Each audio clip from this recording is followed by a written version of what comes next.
Good morning, good afternoon, good evening, and thank you for joining this live event on LinkedIn. We are crossing time zones and business barriers today as we discuss the electrification of container ports and terminals and the concrete solution that stakeholders can take to this effect. We have a lot to unpack, and joining us in the studio today is CEO of APM Terminals, Keith Svendsen. Welcome, Keith. Thank you very much. And we are joined online by COO of DP World, Tiemen Meester from South Korea. Hi, Welcome, thanks for Tiemen. having me. Thank you for joining us. To all of you watching us, we are live and we have time for your comments and questions as well towards the end of this broadcast. So please keep them coming in via LinkedIn. To get us started, Keith, there's a very concrete reason we are here today. APM Terminals and DP World are launching an industry white paper. Yes. There are a lot of talks about vision and about a vision towards net zero in ports and terminals. This white paper comes with concrete solutions based in research on how can industry stakeholders get there. Yeah. So we are here today really to start a dialogue about how we as an industry can get to net zero. And this is really across the entire ecosystem on the ports, the suppliers, the manufacturers, and everybody who is involved from governments to customers around this very important industry in the world.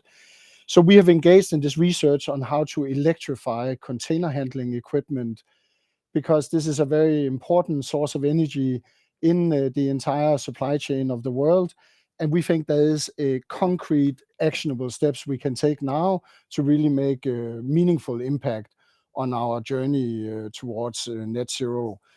And so what we are hoping to do today is really to start a call for actions on the background of this white paper on some really concrete things that can be done now, and something we can only do together across the entire value chain and industry to help solve this very important problem for humanity. So the net of it is that we need to make electrification both attractive and affordable for the industry, so we can speed up the transition from fossil fuel to a carbon neutral way of powering world trade. It seems clear that there's a call to action there and a call for collaboration in the wider industry. And a good example of that is the collaboration between APM Terminals and DP World for the launch of this white paper. Tiemen, what made DP World join this initiative together with APM Terminals?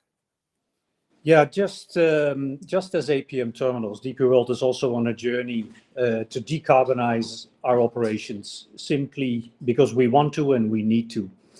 I think what we've learned, especially the last couple of years, when this topic became really, really urgent, that in the execution to change, a number of bottlenecks emerged. Right now, there's more than one answer in terms of decarbonizing, your operation, whether it's access to renewable energy, whether it's just electrification in itself, other fuels, even compensation is now in the cards. But in terms of the end goal, it's to electrify the operation. And I think we are learning that it's becoming less of a tech problem, but an execution issue. And this white paper has been well crafted, based on good scientific research, and it helps us to get educated on how we can accelerate this quest to get everything electrified. It seems that solutions are there and within reach. Concretely, what are the main findings of this white paper?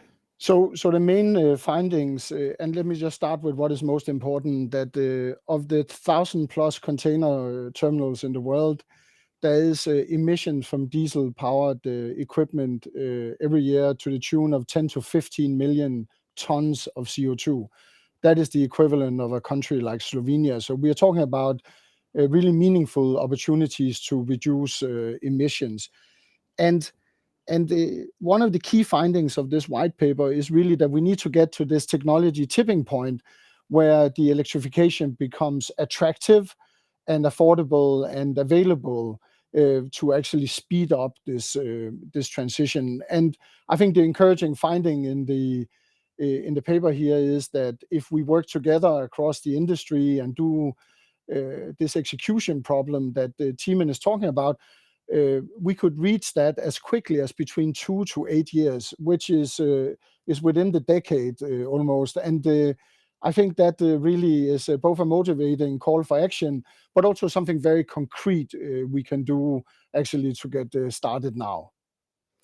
And why container handling? Why is this particularly the area to act on? Yeah, so container handling equipment is, it's the terminal trucks that drives the containers around. It's the reach stackers and the straddle carriers out there, and they are really the central cog in the machinery of global trade that is moving all our goods around every single day. So it is a practical, very large addressable area where there is solutions in place now, and the white paper here has really concrete things that we can do right away. It seems that there are a lot of concrete things to do and a lot of advantages in addressing electrification in container handling. Let me maybe just make that point, so the white paper says that the OPEX savings of changing to this technology could be as high as 50%, which is super significant in an industry with low margins.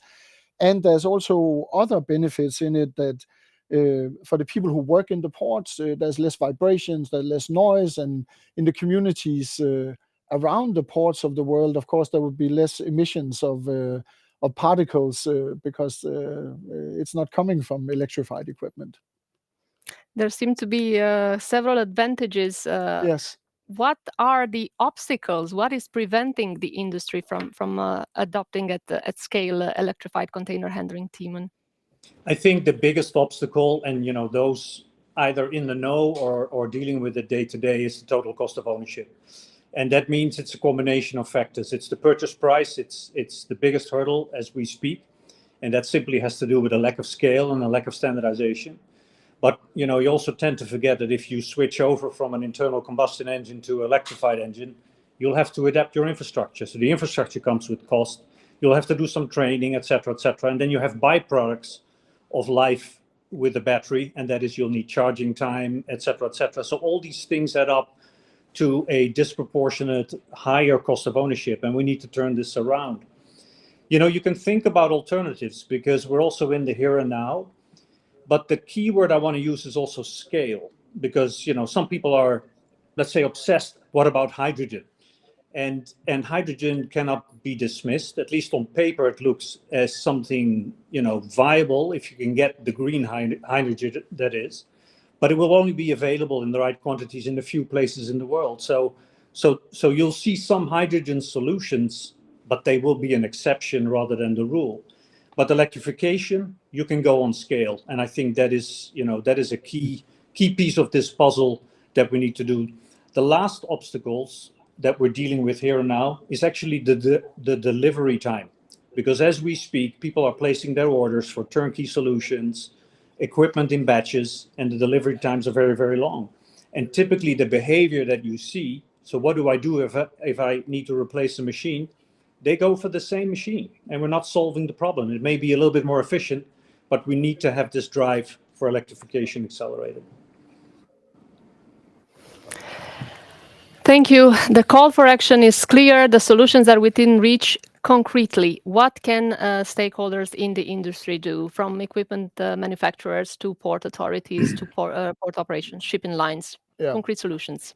So concretely, and there is in the white paper a number of concrete solutions. So the first is around incentives to deal with the cost of ownership problem that Tiemen just outlined, which is a reality in all industries.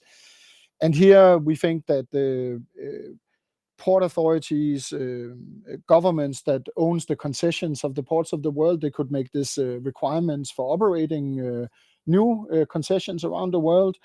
We think there's good examples from other industries and also this industry that over time for a while incentives to push the new technology through can help at the adoption curve moving faster. So incentives is part of it. There's also the standardization argument and the collaboration argument across the supply chain. And let me just go through that in a little more detail. So the equipment manufacturers of the world, they need a clear signal from people like me and Tiemen and our teams and our colleagues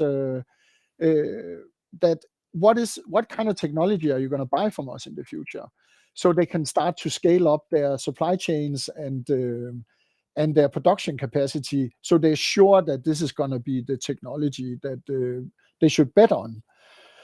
It's also true that the cost curve of any industry will come down quicker if standardization is there. So can we agree on what battery technology with charging standards and switches and stuff like that, so the entire cost curve of the production can come down.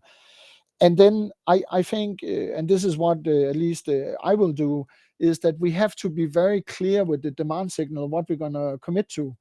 And this is both for the renewable energy source, but it's also for the equipment that's going to power these ports. And I think based on the research that we see in the white paper, there is these very concrete things that everybody around the ecosystem can actually help with to speed up that tipping point, so the cost of ownership is no longer an argument, right? And that's really that 2 to 8 years we need to get as early as possible.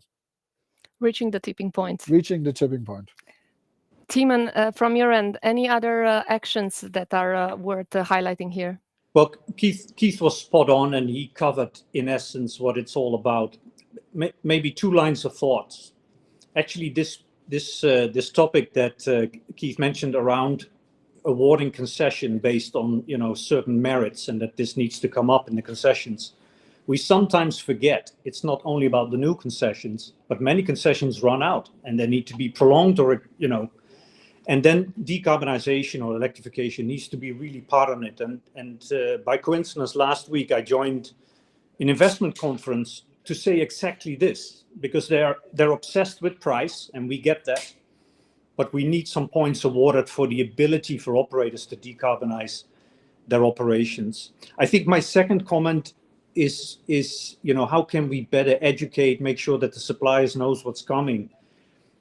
One thing that has worked for us, we ask each business unit, if you get to zero, what needs to get done, what needs to change, and over what time frame. And then we challenge that and we publicize that internally.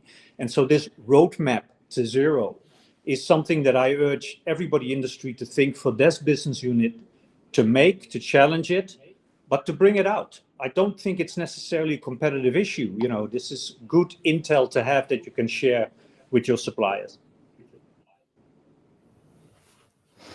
Thank you for that. I think it's a good moment now to look at our own backyard, so to speak, and some of the examples from APM terminals and from DP world when it comes to electrifying equipment in ports and terminals. What are the best practices that you can share? Yeah, and I just want to echo what Tiemen just said. This is really not a competitive issue, right? The climate is something we share.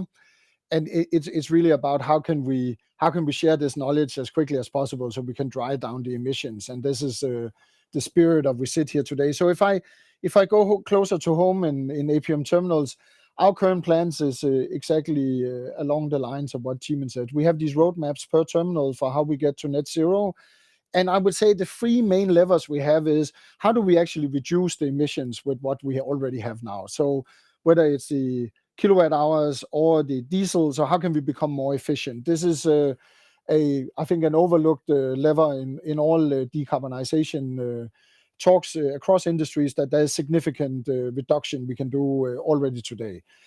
Then we want to replace the equipment that runs on diesel to electric. And this is what the white paper here is about, because this is the fastest way to get a real impact. And the size of the prize is in the millions of tons, as we just heard. And this is something we can do with existing technology. So let's get going.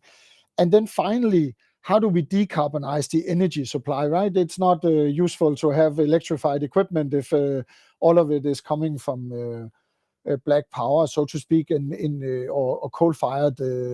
So we are also working very hard on getting green electricity to power those terminals. And I have we made really good progress the last couple of years. In Europe, globally, 40% of all our electricity is now sourced from green sources. In Europe, it's everything. Just last week in Maasvlakte 2, which is our terminal in Rotterdam, we replaced the last 6 pieces of diesel equipment with battery power. So now this is 100% a clean terminal, and we are doing the same in Jordan, in Spain, and in the US. And sometimes the solutions is to buy the electricity where it's available, and we are planning to do that wherever we can. And sometimes it's creating your own power sources. But we have a lot of roof space in port, so we are building very large outputs there. And in Sweden and in the US, for instance, we are turning diesel into biodiesel. So there's many levers we can do to drive this commitment we have to get to zero by 2040 and 70% down by 2030. Tiemen, any examples from DP world you can share? Well, the kind of the irony of it all is that everything Keith is describing is very much the life we live as well. Of course, that there are some changes or some differences in the detail. I think what has really worked for us well is the purchase of the renewable electricity, specifically in Europe, and as Keith mentioned, some of those areas this has worked well for us as also, and we're at 100% level, like let's say in Antwerp, in Rotterdam, and a few more locations around. But we also now see that same trend happening for us in Brazil, in Chile, in Ecuador, and also at home in the UAE, which will very soon for us entirely run our operations on renewable electricity in terms of the container handling equipment. And so we live very much the same life in terms also what we focus on and what we change. For instance, our expansions in Callao will go 100% electric, both on the transport and the container handling equipment. And then there's a few places where you can't make the switch to electricity entirely happen. And so we venture out, as I earlier mentioned, with a hydrogen hybrid solution in Vancouver, with a next generation shuttle carrier hybrid solution in London, et cetera, et cetera. So you try to push as many buttons on as many technologies that you currently have. It's great to see that we are walking the talk and we're leading by example. And thank you for sharing these examples from your own operations. Now, this paper has just been launched, and still we already have some positive response from the industry stakeholders. Eurogate has currently endorsed the paper, a Smart Freight Center as well, also Port of Kalundborg. The Port of Rotterdam as well has applauded the initiative, and we actually have a video from Erik van der Schans, who is Director of Environmental Management at the Port Authority of Rotterdam, who is sharing why he thinks the work of this white paper is important, and also what are the obstacles and how can we overcome some of the obstacles for adoption of container handling, electrified container handling in ports. Let's take a look. At the Port of Rotterdam, we are fully committed to the energy transition. We are fully aligned with the Paris Agreement and the Fit for 55 regulations. We were one of the first ports with a net zero ambition for 2050 with science-based targets. We believe that all the efforts are needed and are essential for the future of the Port of Rotterdam. We have an extensive energy transition program that addresses all port activities, industrial and logistics and container handling. Port container handling equipment is part of this approach. We've already been able to realize the electrification of our 2 newest terminals a couple of years ago, but there's still a long way to go for the existing terminals together with our customers. We are not there yet. We have learned from the World Port Climate Action Program that we launched about 5 years ago that collaboration is key. And honestly, we need everybody in this world to achieve the acceleration that is so much needed in climate action. This initiative could really address to it as well. It shows that battery electric container handling equipment is in most cases the best option, and that the tipping point for commercial competitiveness is very nearby. That's why we applaud and support this initiative. It's great to see this reaction from the industry and many stakeholders already applauding this initiative. We are asking everyone in the port and terminal ecosystem to support the actions and implement the actions of the white paper, and also to endorse the white paper itself. What does this endorsement actually mean? What are stakeholders signing up for when they say they endorse? So I think this is really, as I started out by saying, let's start a dialogue about how we solve this very concrete and specific problems around the container handling equipment, and where there is in this very good research paper some concrete things that we can do that we just talked about. So this is about us as an industry collectively internalizing this, and then I hope it leads to that we take a next step and actually form collaborations about how we are actually going to move these levers forward. And talking with Tiemen and some of the other industry peers, I have high confidence that we will find a way to turn insight into action. And this is really important to the earlier point that we have made, is that none of us actually are large enough to move the needle alone, and therefore we need to solve this societal issue collaborative. And battery electric container handling equipment, 10 to 15 million tons of CO2, concrete things we can years out. The quicker we work together, the quicker this cost of ownership issue goes away, and the quicker we can actually move on to solve the next problem. And therefore, endorsing this really signifies a shared vision to take this problem on and solve it and do it now. Thank you. Tiemen, anything to add? Well, probably the only thing to add is to make sure that everybody understands that this paper does not include any competitive sensitive information. So it's a very practical scientific brief.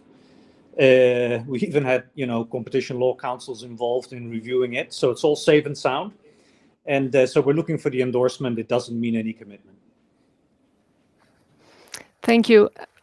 We are having quite a few comments and questions coming in on LinkedIn. Keep them coming. Let's take some time to answer some of them. I think one that has come in, and you've already addressed it in the beginning a little, Tiemen, but maybe we can dive in. So what about the hydrogen fuel cells? Why are we ruling these out when electrifying container handling equipment? So first of all, I'm not ruling it out. If you remember, the key word to use is scale. APM Terminals and Deeper World can have sessions around hydrogen, but it's not going to solve the global issue of decarbonizing. I think there will be a role for hydrogen, but it will be specifically in those locations where the green hydrogen is easily available. What we should never forget is that at this point, the total cost of ownership for hydrogen is even significantly above battery electric operations. So I won't rule it out. There will be places that it will be used, etc. But it doesn't give us the scale solution to what we are seeking for. Understood.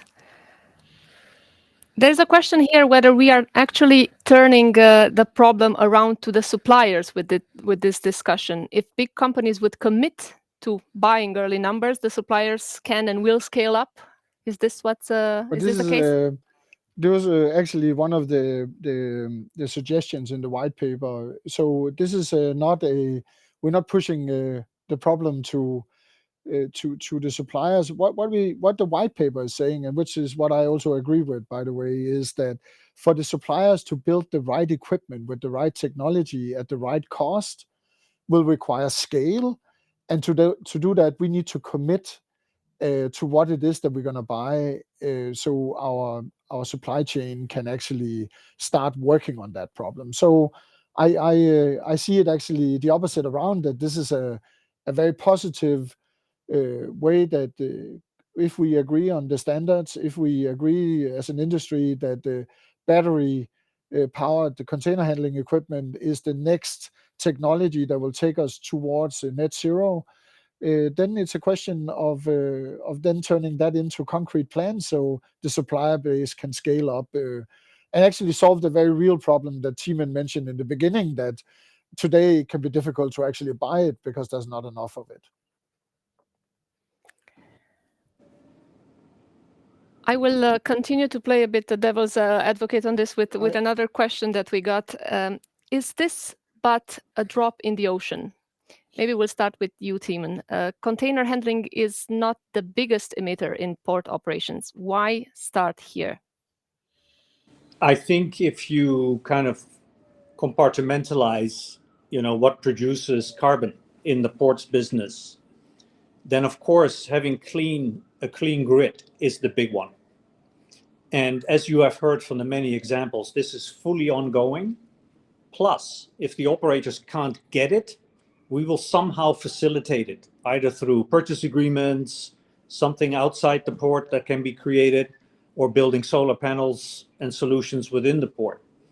But it's really where the pollutant and the carbon is difficult to change because it's so capital expensive and intensive, is on the container handling equipment. I think if we take an approach that, hey, let's solve this, but it's only X%, we're not going to get anywhere.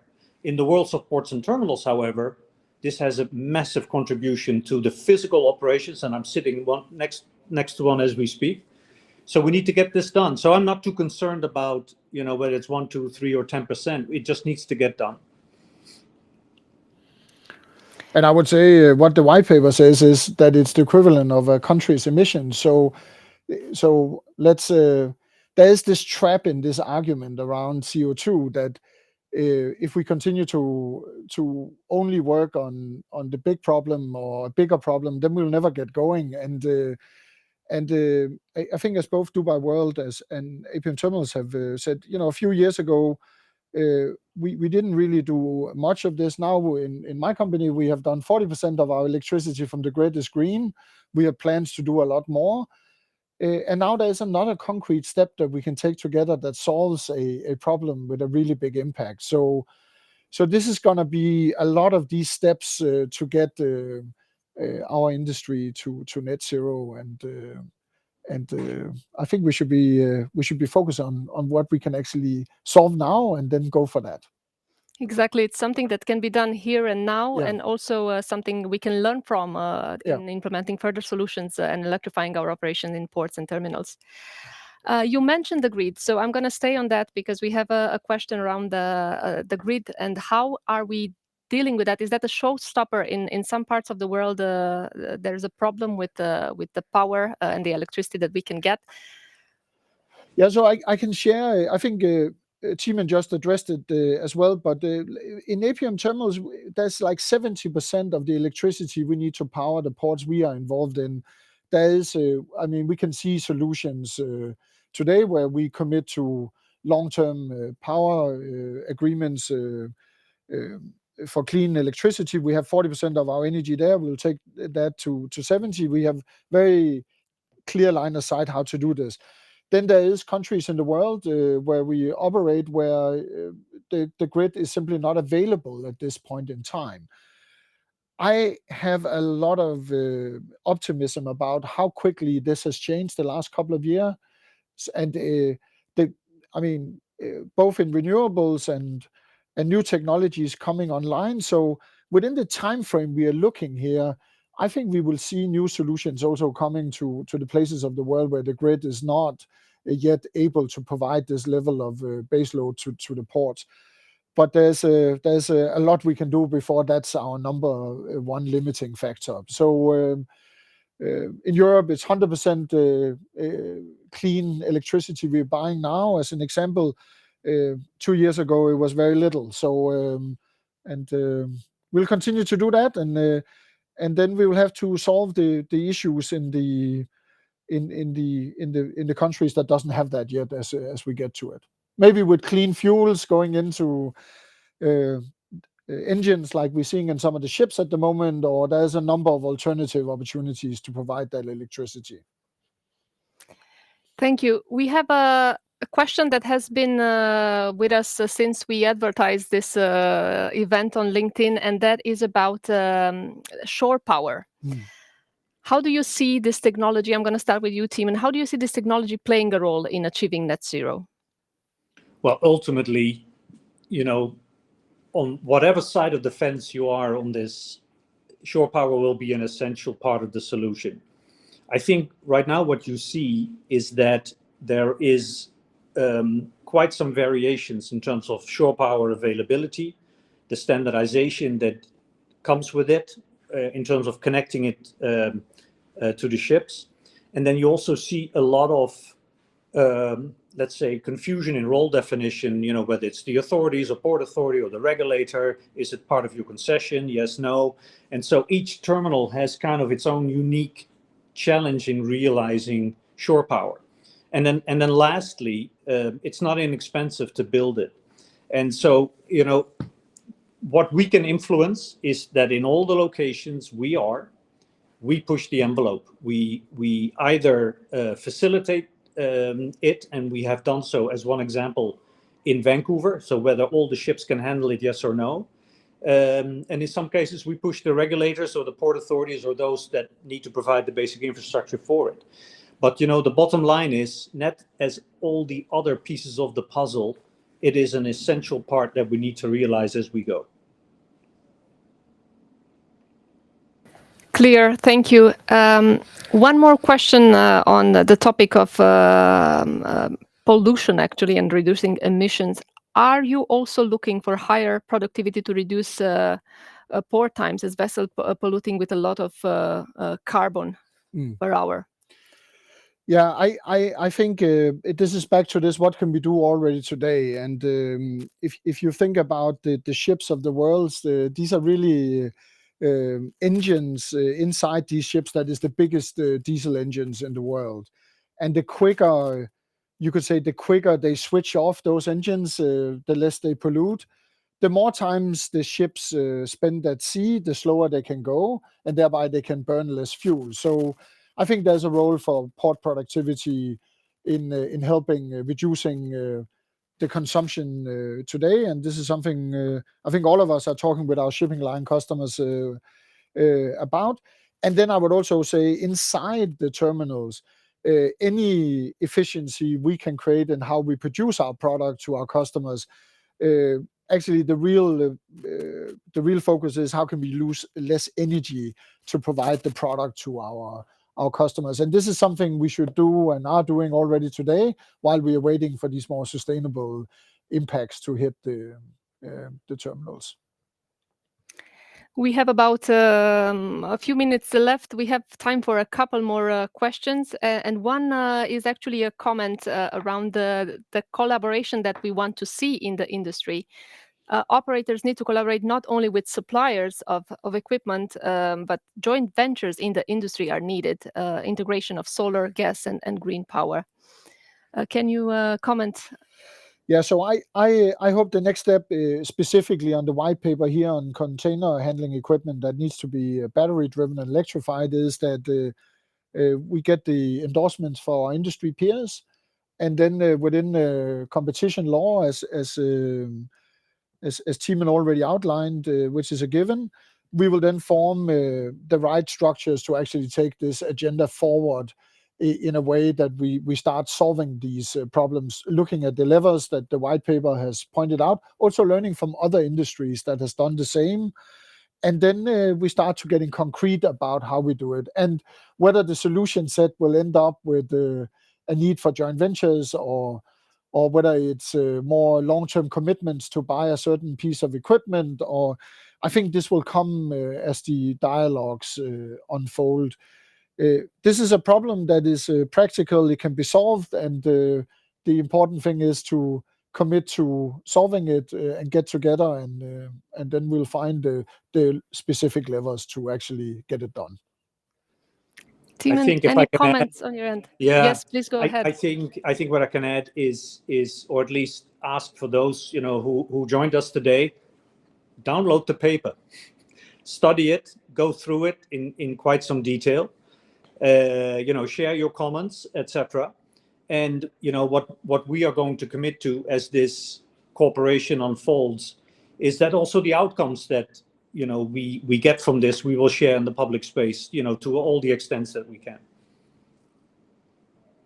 That is a good call to action right there. I will take one last question, and I'm looking to you, Tiemen, to start us off.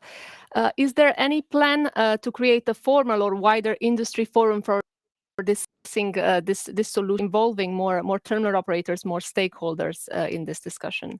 So the idea after today is that APM Terminals and DP World will lead a number of workshops going forward that deals, with the outcomes of the paper. And so for us, that's the spearheading moment. And of course, this call for action, we hope that other parties who endorse this will raise their hand and want to contribute and join us. And depending specifics, we of course then welcome any new player to join us in the work streams. Thank you for that. We are approaching the end of this live event, though this is just the beginning for this initiative and for this collaboration around electrifying container handling equipment. We actually had a question: what exactly do we mean by container handling equipment? I know you mentioned in the beginning, Keith, but maybe we can be more specific. I will say it's the terminal tractors. So these are the truck-like vehicles that is moving the containers inside. It's the straddle carriers, which is a particular piece of equipment. It's the reach stackers and the AGVs that the Port of Rotterdam already showed on the video is already electrified. So it's the equipment that is moving the containers inside our ports. Indeed, and we have already had a call to action that Tiemen mentioned. We are about to have some closing remarks as well. Anything else that you would like our viewers and especially the operators and all of the actors in the port ecosystem to take away from today? Tiemen, I'll start with you. No, thanks for today. I think Keith and I are excited about it. I think if there's one thing we both share is the optimism that this can be done. And so please study the content of what we have launched today, sign up and hear from you, reach out. And we're looking forward to working with everybody to progress this. I think it's a very, very good industry white paper. I will just echo what Tiemen said. Please download it and read it. There is the equivalent of a country's CO2 emissions that we could address within 2 to 8 years. I think that's a good price to go for. And there's very concrete actions that can be taken now, and that's what we intend to make happen. Indeed. Right now, you can actually download the white paper on the APM Terminals and DP World website, so please make sure to check that out. We will also drop a link for you in the comment section of LinkedIn. Study it, involve others as well, share it with stakeholders in the industry, share examples of best practices from your own operations, and we look forward to take this to the next level and see how we can make electrification of container handling a reality very much this decade. Thank you to all of you watching us today. Thank you, Tiemen Meester, CEO of DP World, for joining us. Thank you. Thank you, Keith Svendsen, CEO of APM Terminals. To all of you, have a lovely rest of the day, and take care.